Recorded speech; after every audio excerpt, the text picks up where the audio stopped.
Pero también vemos la poca fe del padre o la incredulidad del padre. En Marcos el padre dice, pero si puedes hacer algo. Esa palabrita sí, antes, está mostrando la duda del padre.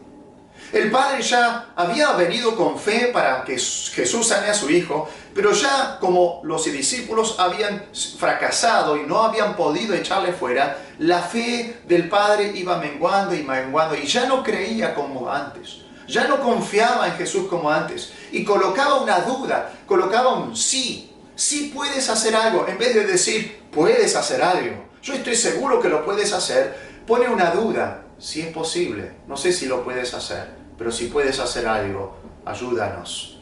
Muestra misericordia para con nosotros. Así que el padre estaba perdiendo la fe. Es más, cuando Jesús le dice, si puedes creer, al que cree todo es posible, él dijo, creo. Pero se dio cuenta que no creía como debía. Dice, ayuda mi incredulidad. Este padre mostró incredulidad.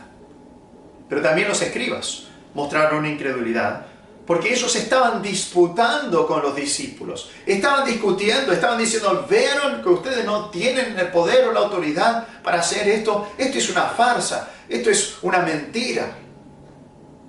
Y ellos no tenían fe. Pero también la multitud. La multitud generalmente pensaban solamente en sí mismos. Eso es lo que Jesús los acusa en Juan 6:26, cuando después de la alimentación, al día siguiente ellos buscaron al Señor Jesús y Jesús les dice, no me buscáis por las señales que hice, sino porque comisteis el pan y os saciasteis y ahora tienen hambre de vuelta. Y entonces vuelven a mí. No porque creen en mí, no porque creen que las señales muestran que yo soy el Mesías, sino porque ustedes sienten que necesitan algo y entonces vienen para satisfacer sus necesidades. Están pensando egoístamente en ustedes mismos. Y eso muestra una incredulidad en la persona y una falta de respeto a la persona del Señor Jesús. La incredulidad de parte del mundo, de parte del pueblo, no era por falta de evidencia. Jesús había mostrado todos los milagros y todavía no creían.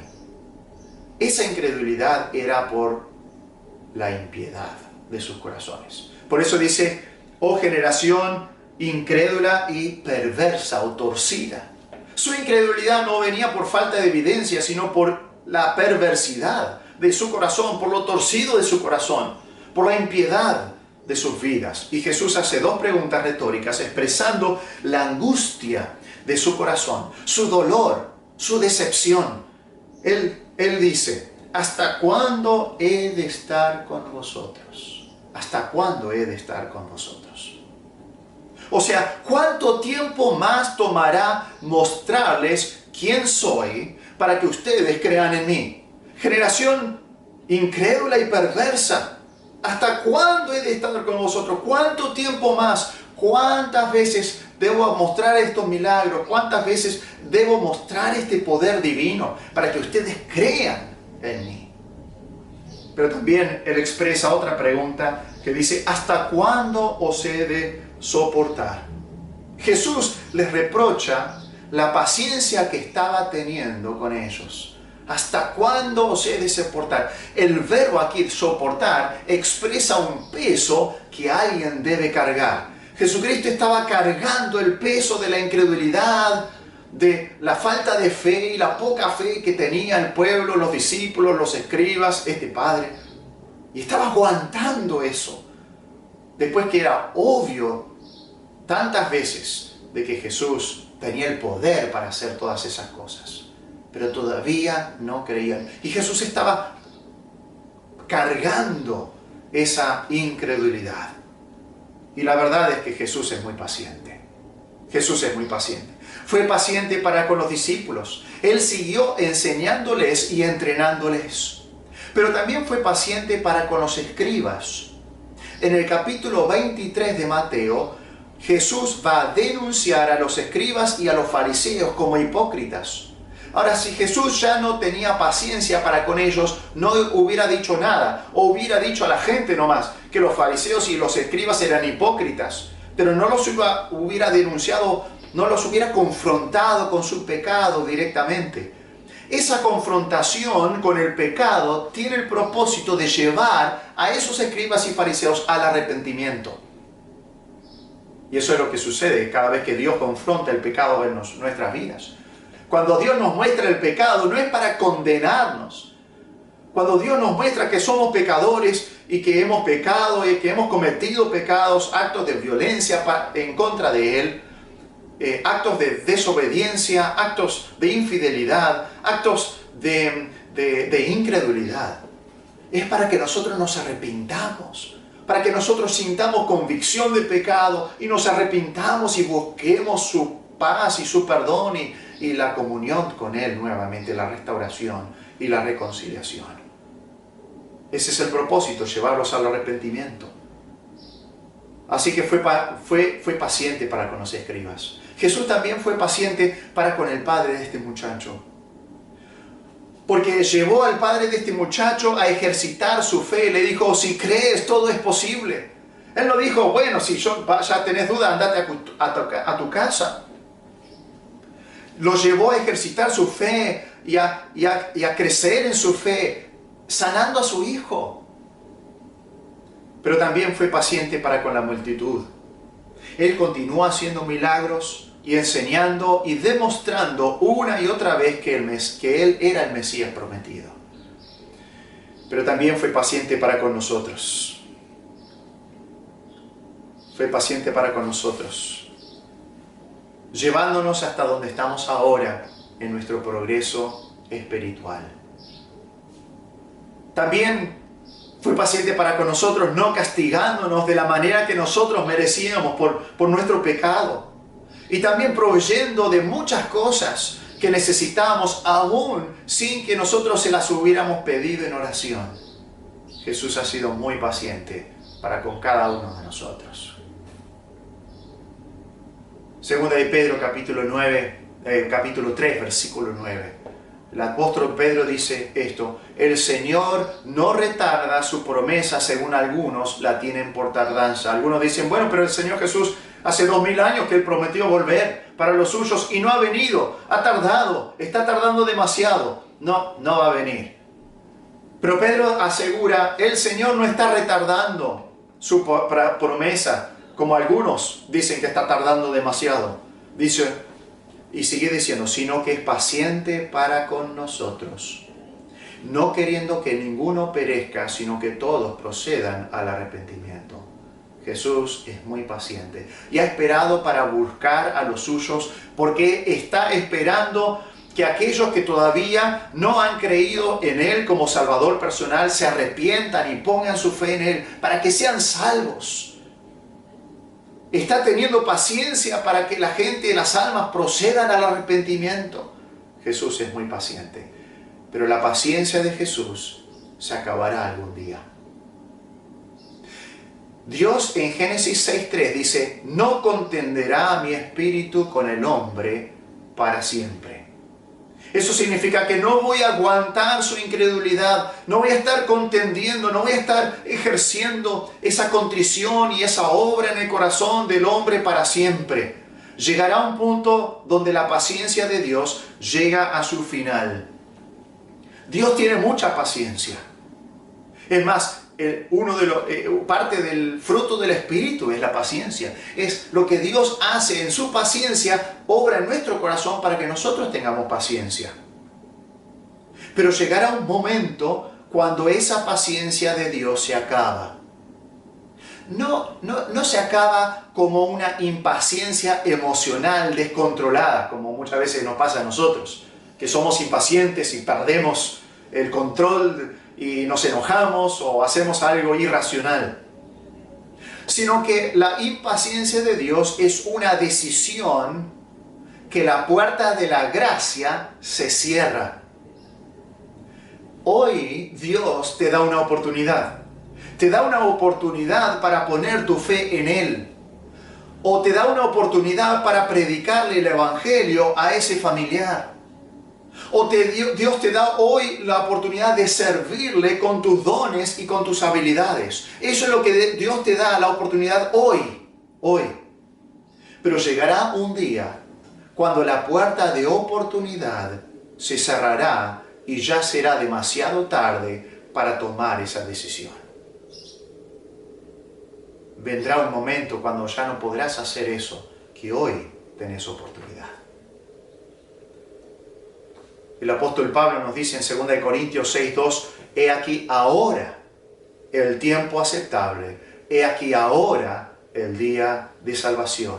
No cuentes con el día de mañana, porque quizás la paciencia de Dios venga a su fin y ya no haya oportunidad mañana. Hoy es el momento para actuar.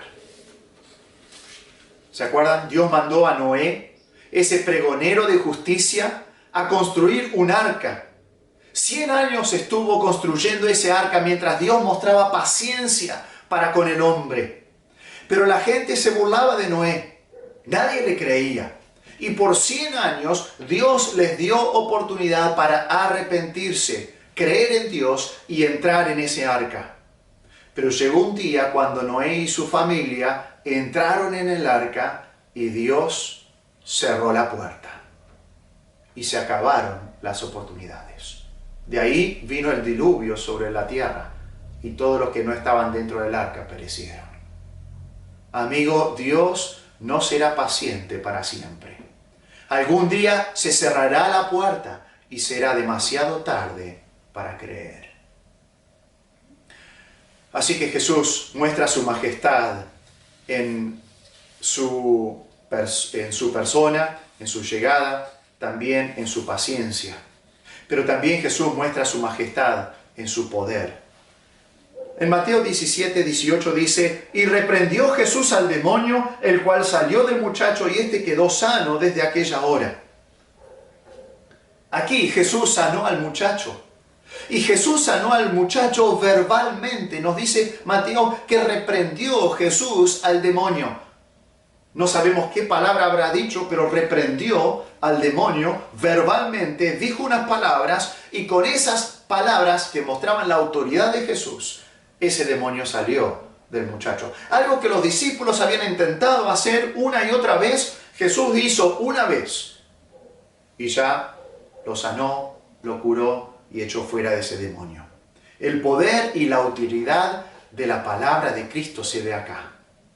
Y su palabra, amigo y hermano, su palabra tiene poder para cambiar tu vida. La palabra de Dios es lo que tiene el poder para cambiar tu vida. Así que la majestad, vemos la majestad de su poder verbalmente. Pero también Él sanó al muchacho completamente. Dice, el cual salió del muchacho, este demonio salió del muchacho y este quedó sano. Así, completamente quedó sano. Recuerden, este muchacho tenía varios problemas.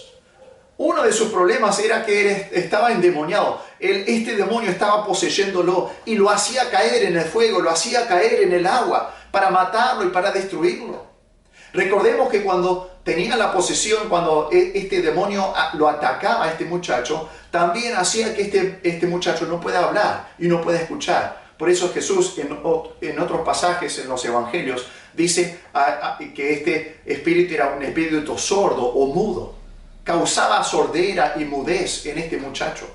Pero también sufría estos ataques de epilepsia causadas por el demonio, donde convulsionaba y echaba espumarajos y crujían los dientes y se tensionaba. Todo eso se fue completamente. No había demonio, no había sordera, no había mudez, ya no había ataques epilépticos. Estaba sano completamente. Jesús solucionó el problema interno que causaba la enfermedad externa. Y el poder de Cristo te va a transformar de adentro hacia afuera. Si vos le dejás entrar en tu vida, Él va a transformar tu vida. Pero no solamente cambiar la fachada, cambiar lo externo de tu vida, cambiar partes de tu comportamiento, sino cambiará tu vida interna desde el corazón, desde adentro hacia afuera, completamente. Por eso dice, el que está en Cristo, nueva criatura es. Las cosas viejas pasaron, he aquí, todas son hechas nuevas, completamente nuevas. Pero Jesús sanó al muchacho instantáneamente también. Dice, desde aquella hora, en ese momento, Jesús sanó al muchacho y ya no padecía más el demonio, los ataques epilépticos y estos problemas que él sufría.